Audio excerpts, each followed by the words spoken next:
Mờ xuống khá, mờ xuống khá, mờ xuống khá.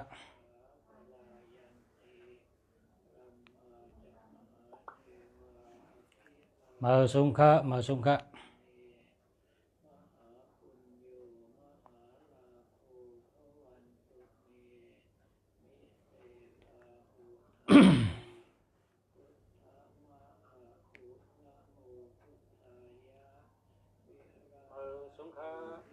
Mà cả.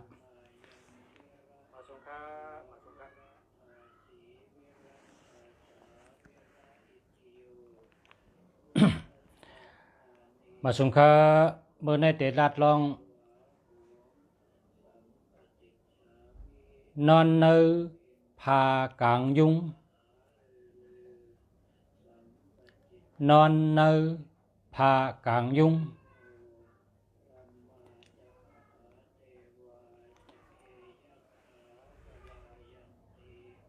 นังหือพ่อแม่พี่น้องเขาเตไลอยู่ลีกินหวานหลอดเพและมีอายุยืนยาว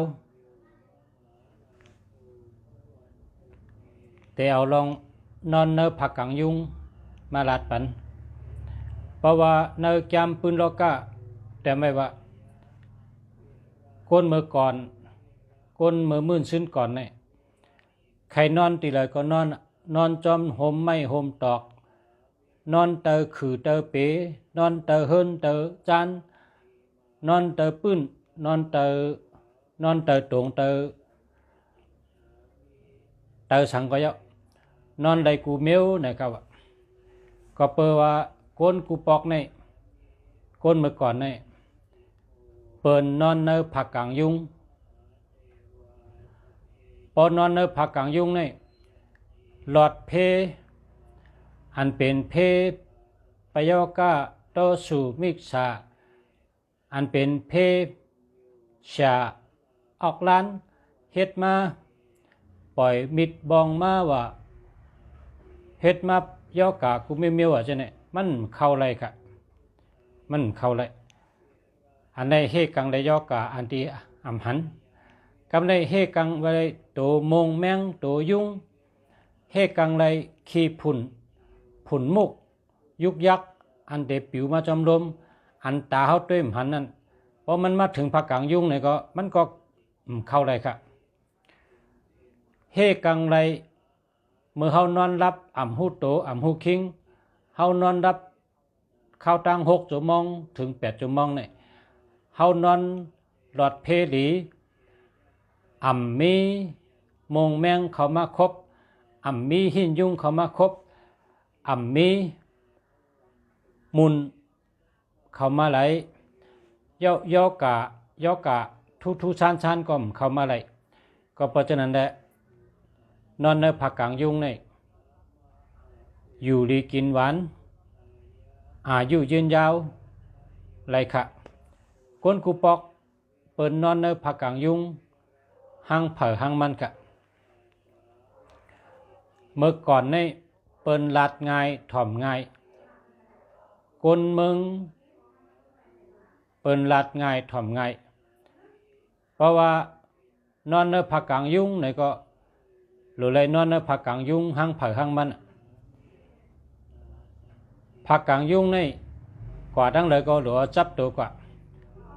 นอนตีเลยก็หรือเลยนอนในผักกางยุงเพราะนอนในผักกางยุงนี่ชูเจ้าหลอดเพลีน่ะอันที่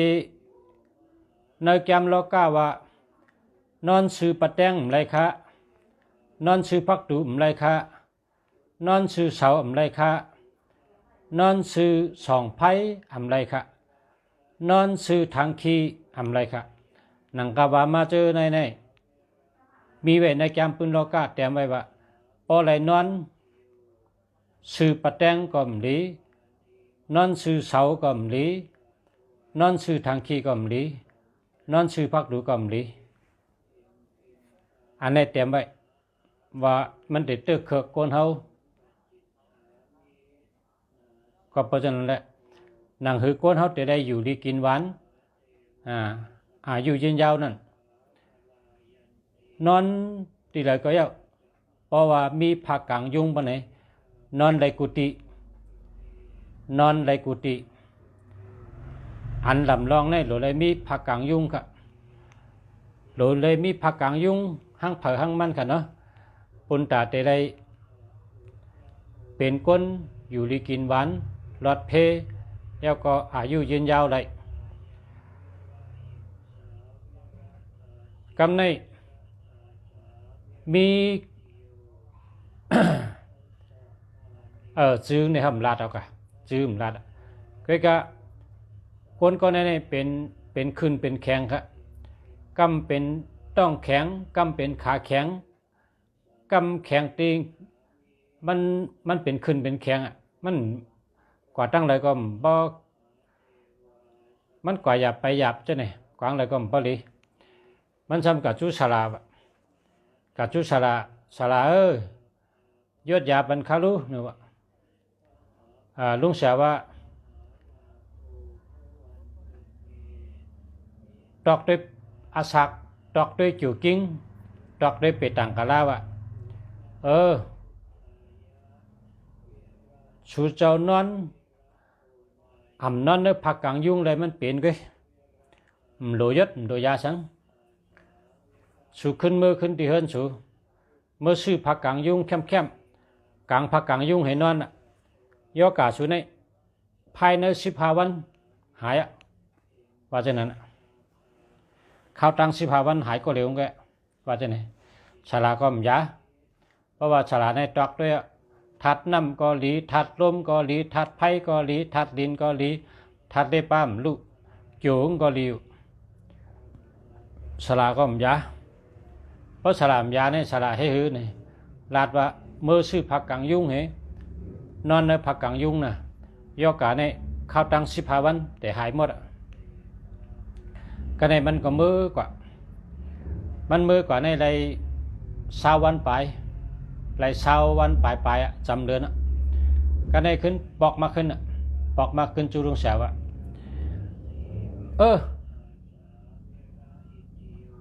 ป้อมป้อคำตัวทบได้คำยุ่มเพอคันนี่ป้อมจะตัวทบได้คำยุ่มเปิ้นรัดได้คำยุ่มก็กะเผื่อคำเมื่อเฮ็ดซ้ำยอกาซ้ำหายเตี้ยลุงเสียยอกาข้าซ้ำหายเตี้ยกำในได้ขยุ่มกำในได้เมื่อกูบอกในคำยุ่มในได้ขยุ่มเผื่อคันนอนในผักกางยุงนี่มันหายกับเมื่อเริ่มหู้มันเป็นเอาค่ะตัวเร็วนี่เป็นเมื่อเร็วนี่กว่าอะไรไปอะไรดีๆงามๆขางก่อมแข็งอันเป็นขึ้นเป็นแข็งกุกกักเจ็บหัวเข่าเจ็บเอวเจ็บต้องฉะนั้นมันหายเป็นหมดหายกับก็เร็วมันก็เปิดว่ามันไหลนอนในผักกางยุงอันไหนมันเป็นในเมืองลอกาเนี่ยนะ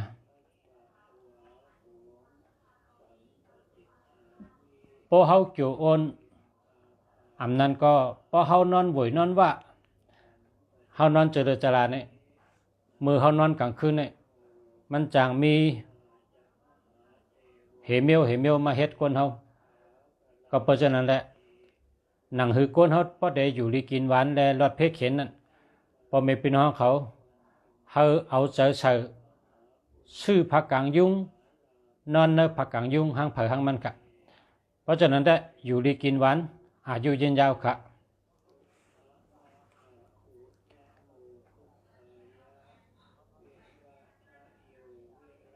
ใครนอนตีเลยก็นอนเตอตงนอนซื้อปัดแตงนอนซื้อพักดูนอนตีเลยก็เลยเพราะว่าอาขิงนอนพอถึงข้าวยามนอนไหลก็กะโหลเลยมีผักกางยุงเพราะผักกางยุงในจังไก่นอนนั่นมันเป็นขอบเขตตีนอนเฮาเพราะว่าหอดขอบเขตนั่นเนี่ยสัมเปว่าเฮานอนรับกะก็เมียวอันเป็นมงเป็นแมงเป็นยุงเป็นหินเป็นตัวสัตว์ตัดแมงตั้งเสียงป้องเตมาครบก็มันเข้าไหลก็เปว่ามาหอดที่ผักกางยุงสังว่าเป็นยอกะอาเมียวอันเฮา อำหันยอกกะทุชันยอกกะหลักไล่ยอกกะอันเปิ้นว่ามิ้วนั่นมิ้วไหนวะจังนั้นนะในก็พอเฮานอนในผักกลางยุงเนี่ยเฮาก็ตื้นเป็นค่ะเฮาก็นอนหลอดเพดีนะผักกลางยุงเนี่ยดีเต๊ะๆค่ะอันในก้นอันเป็นกุกเป็นกักนะก้นอันเป็นกุกเป็นกักเป็นขึ้นเป็นแข็งกำเจ็บหัวเข่าอ่ะกำเจ็บเอวอ่ะกำเจ็บหลังว่าจังนั้นกำกล่องก็คัดว่าจังนั้นก้นก็เลยมียอกะหลักลายๆไปเนี่ยชูเจ้านอนในผักกลางยุงเลยเข้าตัง15 วัน20 วันเนี่ยหายหมดแค่ยอกะชูเจ้านั่นอำยุมก็จำด้วยเลยนะอำยุมก็จำด้วยอาจารย์ว่านอนในผักกลางยุงในหลีจะเฮ้ยเนี่ยยุงก็มครบมงแมงก็มครบหินยุงก็มครบตัวแมงกูเบี้ยวก็มเข้าจู้ไหลเป็นมุนเป็นผุนก็มเข้าจู้ไหลก็ว่าเขานอนในผักกลางยุงอีสังก็ยะป้องมาถึงผักกลางยุงเนี่ยมันกว่าขึ้นอ่ะมันเข้าจู้เขาไหลละก็เพราะว่าอาณาจักรเขาเขียดขอบเขียดเท่าให้เฮ็ดไว้อ่ะก็เพราะฉะนั้นพอมีพี่น้องเขาเลยนอนในผักกลางยุงกันกูก็หนังเฮเตอยู่ดีกินหวานและอายุยืนยาวค่ะ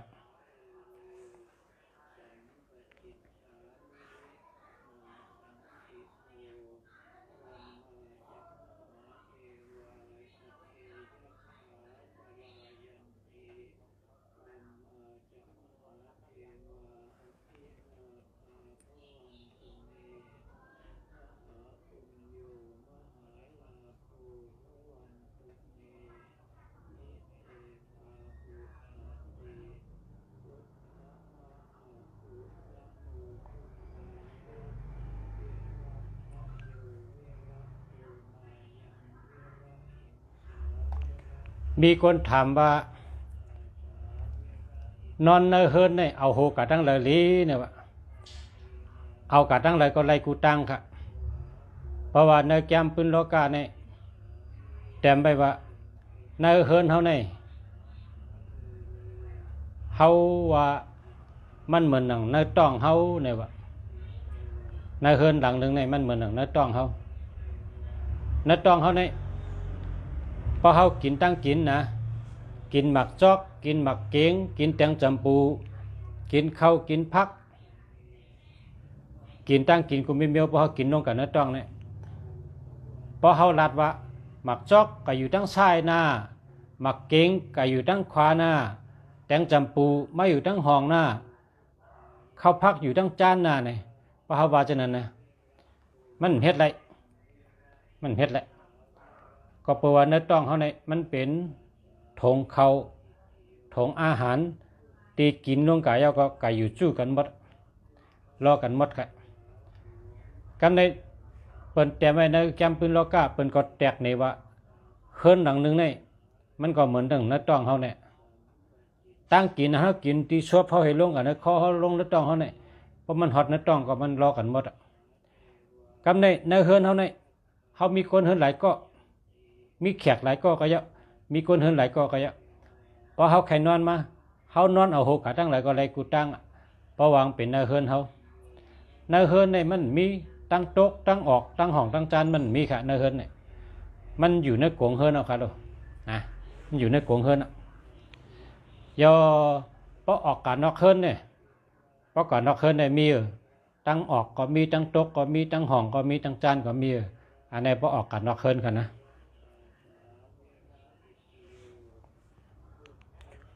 คนนอกเฮิรนได้มีนะ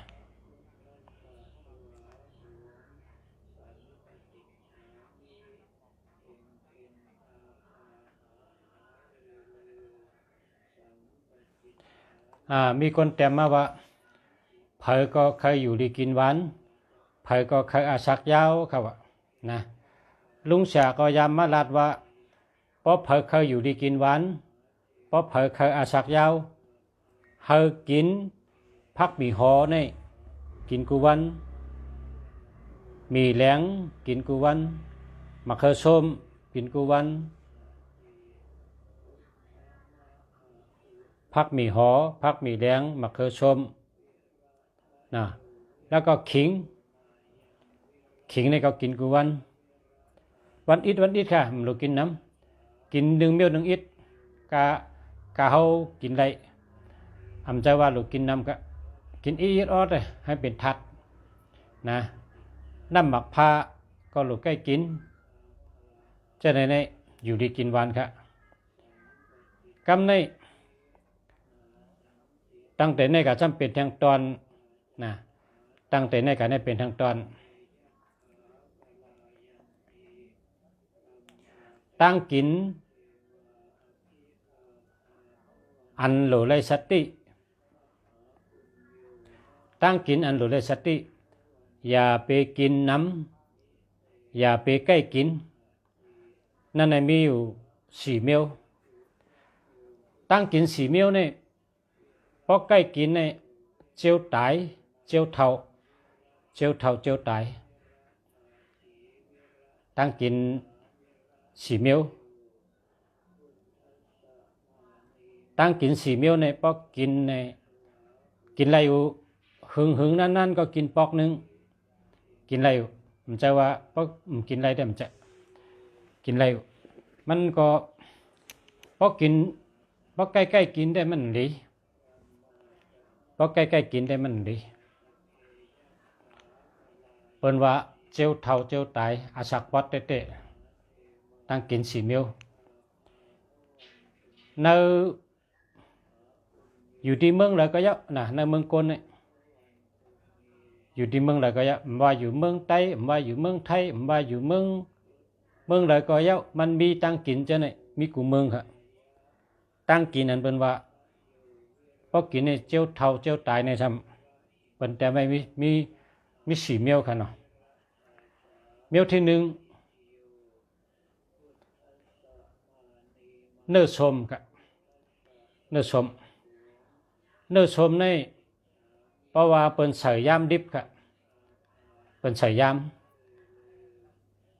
เนื้อส้มในหนังหื้อเตะแหลงก็เป็นใส่ยามหนังหื้อเตะส้มก็เป็นใส่ยามค่ะก็เพราะฉะนั้นแหละเนื้อส้มนี่เป็นตั้งกินหวานก้อยกะอย่าไปกินทับกันอย่าไปใกล้กินนะอะไรหึงนานกินปอกนึงอะไรอยู่ครับกินตานอย่าไปกินน้ำนะอย่าไปกินตาเสอันไหนมันยามดิบในพอเข้ากันนะต้องก้นเท่านี้เฮ็ดให้เป็นยอการน้ำหนาก็เป็นนั่นแหละเจียวเท่าเจียวตายพอกินเนื้อส้มในเมียว1เมียวที่2ไข่เยี่ยวมะมันเดบเป็นไข่ใกล้ๆเขาก็เฮ็ดให้มันลำพืดแหวะลุงชาก็ยำกินเมื่อกูบอกได้มันหูจักตีปองมันน่ะเนาะพอเป็นตั้งกินให้กินติ๊กๆยำกินกูเมียวอันเป็นวานเนี่ยกินอะไรอยู่ใกล้ๆอย่าไปกินน้ำกินอะไรอยู่ใกล้ๆอย่าไปกินทับกันอย่าไปใกล้กินนะ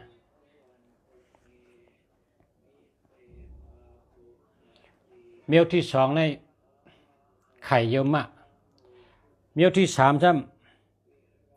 ำเกลือซิกยาค่ะเกลือซิกยาฮัลโหลเกลือซิกยามีเนื้อหลาเนี่ยมีเนื้อน้ำอันเป็นเฮ็ดมานั่นเป็นห้องว่าน้ำอัดลมเนี่ยว่ากำไตเขาเด็ดว่าหืมหัวเนื้อน้ำเหมือนจังหนังว่าน้ำหมักไหมเนาะน้ำหมักไหมเนี่ยจืงได้ว่าน้ำหมักไหมก็การเนื้อเนี่ยคือสิกยาน้ำหนักกินได้อยู่เป็นว่าอย่าไปใกล้กินอย่าไปกินน้ำอย่าไปกินดาเซนะจะเป็นน้ำอัดลมเนี่ยกินได้อยู่หึงนั่นกิน1 ปอกกิน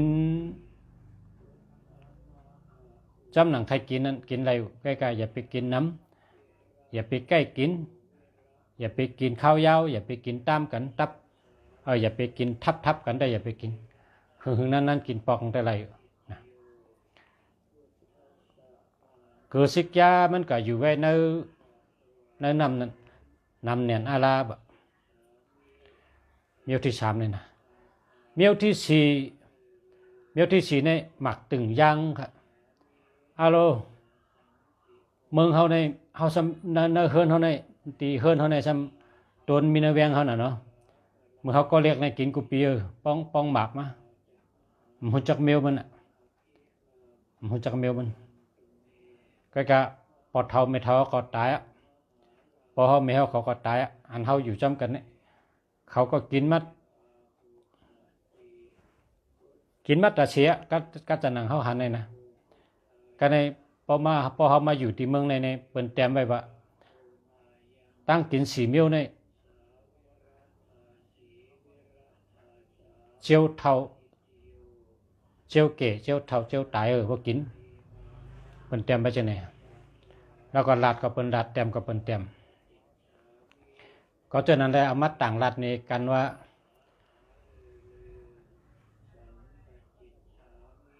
เฮาได้อยู่ดีกินวันอายุยืนยาวกูเจ้าใส่กำนั่นก็นอนในผักกังยุงค่ะตอนที่หนึ่งก็ได้จะมาตอนที่สองซ้ำต่างรัฐว่าตั้งกินสี่เมียวพอสุเจ้าได้ยินก็สืบรัดได้ก็ได้เสสืบรัดคนหูจักว่ากินอะไรอยู่ตั้งกินสี่เมียวเนี่ย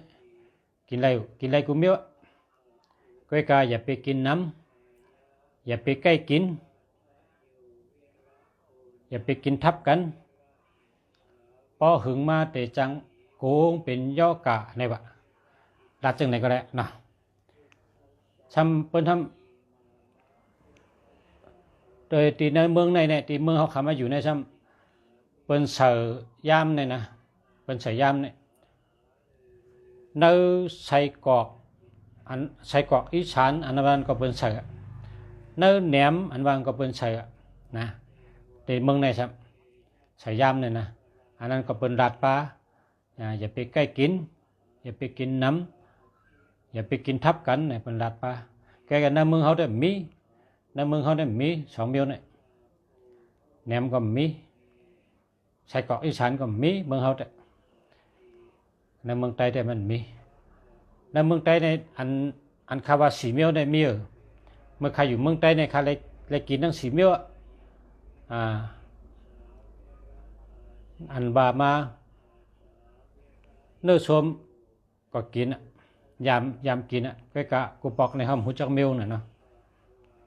พอกินเป็นในเผยกับลาดเขากับหูนะเขาตึกคู่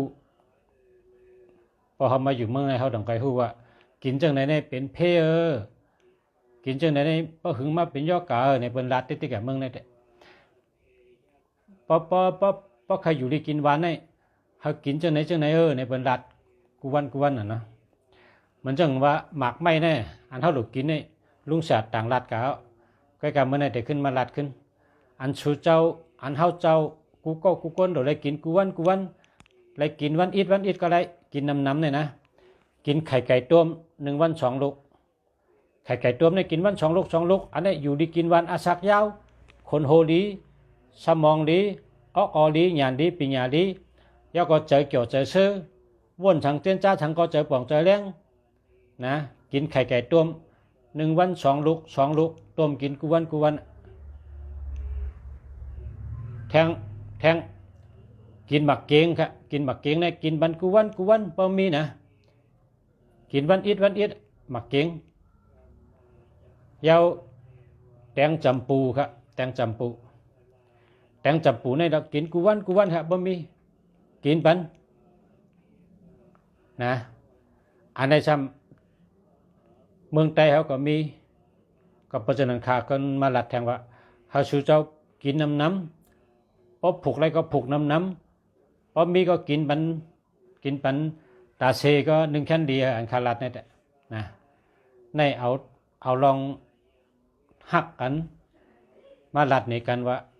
กินจังหืออะไรอยู่ดีกินหวานอาสักยาวก็กินจังหือเจียวเท่าเจียวเก๋เจียวไตก็หลัดนี้คำในเมื่อในข้าอุบลัดในพ่อแม่พี่น้องเขา เพราะchủเจ้าเกียกจังหนังคาลาดเนี่ยก็เต็กถูกเจอแล้วก็เต็กแช่ปันไตก็ได้เชน้ำอะไรเป็นตาหน้าบารมีตาหน้ากุศลเหตุการณ์ดีจอมกันการตัดสร้างให้เจอคนเจอคือคนคือเลยขึ้นใหญ่มาสูงการตัดสร้างให้เจอจัดเจ้าเก่าขึ้นใหญ่มาสูงเนี่ยมันหลบโฮมมือกันกูผ่ายกูตั้งกูเจอกูเซนว่าคนเฒ่าว่าคนหนุ่มว่าคนยิงว่าคนใจว่านายเขาว่ายาหันว่าเจ้าสังเฮาหลูพร้อมกันเพราะเฮาพร้อมกันจอยกันเนี่ยเจอจ่าเท่าแต่ขึ้นใหญ่มาสูงเจอคือเมืองไทยในเปิ้นขึ้นใหญ่มาสูงในเปิ้นลัดในกันตั้งวันเน่ะเมื่อเร็วในโดยในเฟซบุ๊กโดยใน YouTube โดยใน TikTok โดยเดี๋ยวเมืองแรงต่อรับสึงเนี่ยตั้งหูเนี่ยนะมาอยู่ตั้งวันค่ะเปิ้นก็ลัดตั้งวันค่ะนะเปิ้นก็ลัดตั้งวันโกนอันมาลัดเนี่ยก็เปิ้นเป็นตอกตานะตอกตาเปิ้นเป็นชาวบุญนั่นน่ะกำแต่เขาก็กับเปิ้นเห็นดิกถึงไลจันคูอ่องจ้องไลเป็นตอกตาเย้านั่นน่ะเปิ้นมาลัดคนจะได้เปิ้นตั้งหูเปิ้นเตรียมตัวนะตั้งหูเตรียมตัวก็ได้เปิ้นมีตัวทบลองเป็นชาวบุญชาวมายศยากลกับเปิ้นมีตัวทบเปิ้นช้ำขึ้นออกมาลาดปันให้คนเมืองไล่หู้ไล่ยินว่ากินน้ำในให้กินให้มีพรดีกินหมักไม้ในกินจึงให้มีพรดีกินเมื่อไรกินหมักไม้ในกินขิงเลยกินเมื่อไรในซ้ำลัดนี้นะลัดกินข้าวย่องก็กินห้าอันนั้นก็กินเย่าจังก็กินข้าวห้าหมักไม้ในลีเนี่ยควรกัดถามเขาก็ลัดก็กินน้ำในกินให้เป็นยา1 วันจะได้กินก็หือในเปิ้นกัดถามเขาก็ลัดน้ำใน1 ก้อนเนี่ยเราได้กิน8 ก๊อกค่ะก๊อกแก้วเนี่ยนะกูวันอย่าไปลืมฮะให้กิน1 วันเนี่ยจะได้กิน8 ก๊อกก๊อกแก้วเนี่ยให้ใกล้ออกน้ำใกล้ออกน้ำใกล้ออกนะออกกับอิดนี่เป็นยาค่ะเพราะเขากินนำ1 กำ 2 แก้ว 3 แก้วแต่มันเป็นยาครับเพราะเขาเป็นยาในเขาหลออกน้ำเนี่ยออกกับอิดเนี่ยใกล้ออกนะออกน้ำฉะนั้นได้เป็นยาการได้หมักไม่ได้ซ้ำเพราะเขากินให้เป็นยาในเปิ้นว่ากินมือกินเหย้ากินหมักไม่กินหมักไม่คือไม่เมี่ยวอันเขามีนั่นหมักไม่หังก็กินอยู่แทง10 นาทีจังก็กินข้าวครับกินหมักไม่หมักตอกอันเขาใครกินนั่นกินติ๊กๆพอแทง10 นาทีเขาจังก็กินข้าวเจ้าในจังก็เป็นยาครับนะหมักไม่เนี่ยเรากินก่อนเรากินอ่อนตั้งข้าวพักเพราะว่ากินข้าวพักเอาแต่มันเรากินทั้งเพราะว่าเขากินข้าวพักในน้ำก็เรากินน้ำก็กินอินแกเพราะว่าเขาพักในกว่าอยู่แบบตีงเตรียมปิกนะตัดได้ใส่แทงหมักไม่ตัดได้ใส่แทงน้ำในมันก็ล้นไปเลยมันนำหนาอะไรเพราะเนื้อถงเขาในป้องนำหนาก็มันได้ย่อยหยาบนะได้ย่อยหยาบเพราะมันนำในย่อยง่ายป้องนำในย่อยหยาบหนังหืออาหารแต่ได้ย่อยง่ายนั้นเปิ้นกินหมักไม่เย้าจังก็กินข้าวกินหมักไม่ให้กินหมักไม่จังก็กินเหี้ยวก็อยู่แทง10 นาทีจังก็จะกินข้าวจังก็กินพักนะเนี่ยเมืองในเปิ้นลาดปันเป็นเมียวเปิ้นลาดทั้งวันเปิ้นห้องว่าเมืองหลอดแล้วก่อนขอเมืองในเป็นเมืองมีเจ้าเมืองยาคำมีเจ้าเมืองยาคนคำอุปเปิงวันเมืองในคนในจอนะเมืองเขาก็จอทวนก็กะขัดได้ลัดในลองเมืองในก็เมืองเขาก็จอเหมือนกันเมืองในป้อนนอนตีเลยเนี่ยว่าตีนอนเขาเนี่ยเขาใครนอนก็อะไรก็นอนลูกก็ตีนอนเขาเนี่ยกว่า50 บาทกว่าตั้งแต่ก็ มีตังกินยาวเนี่ยว่ามึงเนี่ยนะใครนอนตีไรก็นอนอ่ะลูกตีนอนเขากว่าตั้งไรก็ยะกว่า50 บาทเนี่ยมีตังกินยาวเนี่ยว่าเป็นเตรียมไว้จังนั้นนะตังกินในหลึงตังกินตังยำในหลึงมึงเขาก็เกี่ยวเขาก็ลืมกุ้งเกจูมึงเขาลืมนะเขาก็พังหกพังเหไว้ที่มึงเขาเกิดมึงเขาก็ลืมนะอยู่มึงใดก็ลืมหรอกวันเกิดวันเกิดเป็นห้องว่าวันเผอเมืองมันเสือติดปั้นอ่ำผักนี่เนาะการเป็นว่าวันเผอเมืองมันเสือติดปั้นอ่ำผักมันมีได้เจอแต่เชียอันว่าฮักก็ฮักอันว่าฮู้เกจูก็ฮู้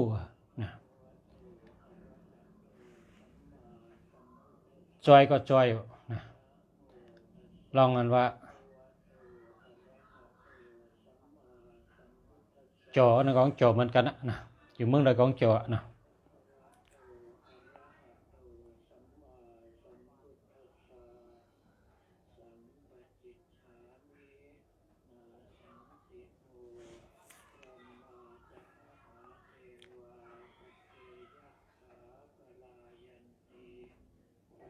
มีคนแต้มมาแทงว่านอนถึงแมนเมียวในนอนเทถือเนี่ยว่านอนในให้แมนเมียวมันน่ะปนนอนก็เฮนอนเอาก็หัวในกับจับผานั่นน่ะเอาก็หัวกับจับผานั่นน่ะแมนเมียวตั้งหัวนอนเท่าในปองซื้อหุบแตงเนี่ยมันไรนะซื้อพักดูก็มันไรซื้อปะแตงก็มันไรเพราะว่าเฮงแมนเมียวนะมันเหลือเลยนอนตีนอนเท่าในให้กับจับผาดีๆงามๆป้อมจับผาเนี่ยเปิ้นดีนอนดาละมันผิดจำเรากะตั้งตีนก็มจับตั้งหูก็มจับตั้งคางก็มจับอันนี้เปิ้นดีนอนดาละมันผิดจำเรากะคำเดียวนอนหอยเนี่ยเปิ้นดีเฮ็ดละละเพราะว่านอนแมนเมียวอันวันนั้นแต่ได้จับแต่ได้จับผานะแต่ได้จับผาไว้พอเขานอนจับผาเนี่ยได้ผิดลายนอนแมนเมียวค่ะแต่ได้นอนจับผานะต้องไว้ละ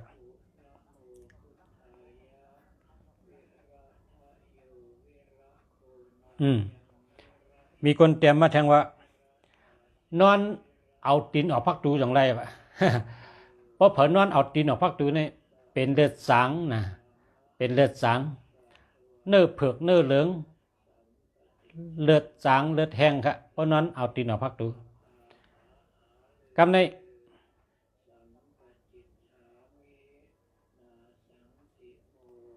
พอนอนเอาโหออกพักตูซ้ำคนเฮือนเนี่ยแมนกันถูกกันฮักกันพร้อมกันในข่าวอาเป็ดเป็นเช่นนั้นนะ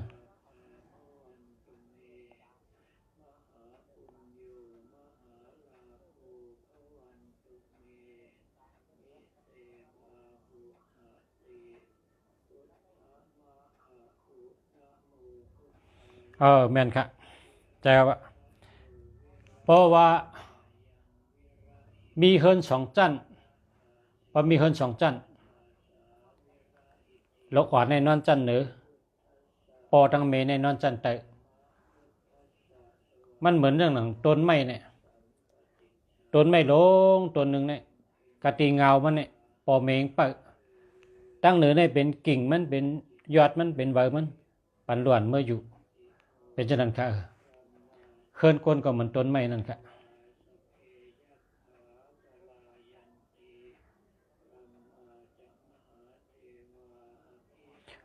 พอปั่นลูกอ่อนนอนตั้งแต่ปอเมมือนอนจันเหนือเนี่ยปองเมงสอนลูกสอนร่างอะไรอะลูกอ่อนใหญ่มาใหญ่มูใหญ่มา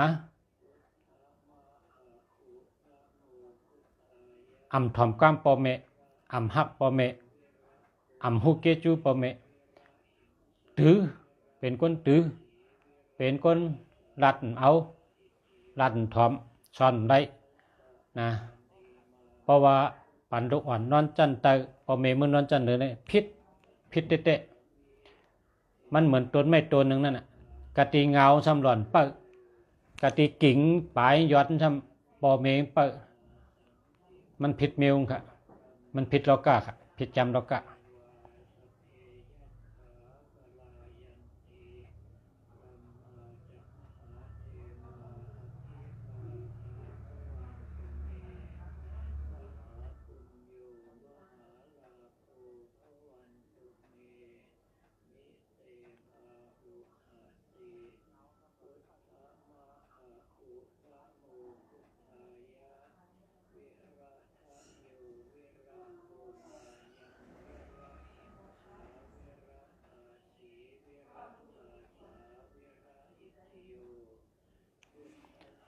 อ๋อค่ะมันก็เต็มมาเต็มนำนะเพราะเต็มนำนะเนี่ยมันจังใจรัดอะนะมันนำนะเพราะว่าคนหนึ่งก็มีลองข้องคำหนึ่งเมียวคนมันก็ซ้ำลองข้องคำนำนะมันมีเป็นหูหลายเมียวอะมันจังใจเกะก็เขาแต่ไรแกกำเมียวกะมันแต่ยาวกว่าพอเขาปล่อยไว้จะไหนก็มันเต็มยาวให้ปอกพอเขาปล่อยไว้จะไหนพอเขาเกะไข่ก็เกะไรกำเมียวพอหึงมาก็เกะได้ทั้งหมดกะนะกรรมมาในเป็นว่าเป็ดอจินปิ่นคณะนะเป็ดอจินปิ่นคณะเพราะว่าปล่อยไว้ให้เดียวในก็เดียวที่ก็กับพอมีเหก็มันจะดีกว่ามีกำเมียวนั่นนะ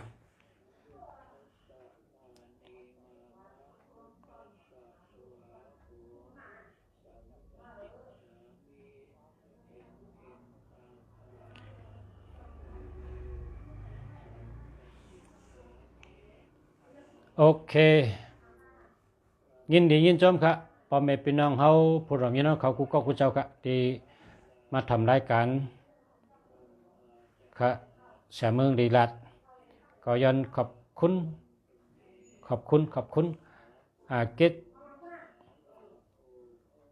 เกจูใหญ่ครับนะเกจูใหญ่กูก็กูเจ้าครับเนาะเกจูใหญ่ขอบใจใหญ่นำครับขอบใจใหญ่นำกัดเต็มมาป้อมเต็มมาแต่ลืมมันขอบใจใหญ่นำครับขอบใจใหญ่นำครับเนาะย้อนช่วยป้อมมีพี่น้องผู้รวมยินกูก็กูเจ้าอยู่ดีกินวันเหตุการณ์ขึ้นใหญ่มาสูงอยู่ดีมีเงินห่างดีกึกปืนกูก็กูคนกูเจ้าใช้คำค้ามาชงค้า